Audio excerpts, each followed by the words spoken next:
खजूर एक छोटा सा फल, लेकिन इसके अंदर सेहत, बरकत और शिफा का खजाना छुपा है।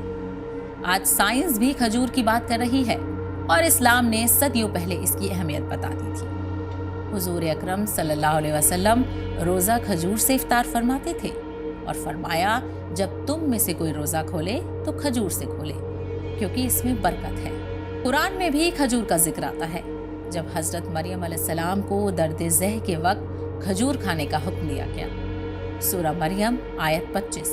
और खजूर के तने को अपनी तरफ हिलाओ तुम पर, ताकि पकी हुई खजूरें गिर पड़े। यानी डिलीवरी के वक्त खजूर ताकत, राहत और मदद का जरिया बनी। आज मॉडर्न साइंस भी यही मानती है कि खजूर एक सुपर फूड है। मेडिकल स्टडीज बताती हैं कि खजूर खाने से दिल की सेहत बेहतर होती है, कब्ज दूर होता है और थकान जल्दी खत्म हो जाती है। वहीं प्रेग्नेंट खवातीन को खजूर क्यों खाने की सलाह दी जाती है?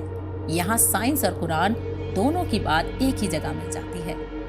जर्नल ऑफ ऑब्स्टेट्रिक्स और गायनेकोलॉजी में छपी एक रिसर्च के मुताबिक जो खवातीन डिलीवरी से पहले रोजाना 4 से 6 खजूर खाती हैं, उनकी लेबर आसान होती है, डिलीवरी का वक्त कम लगता है और दर्द भी कम हो जाता है। साइंटिस्ट मानते हैं कि खजूर में मौजूदा natural oxytocin like compounds uterus की मांसपेशियों को मजबूत करते हैं और नेचुरल लेबर में मदद करते हैं। यानी कुरान की बात आज साइंस साबित कर रही है। यहाँ एक बेहद खूबसूरत सच्चाई सामने आती है। जिस खजूर को इस्लाम ने 1400 साल पहले शिफा बताया, आज साइंस उसी को सुपर फूड कह रही है।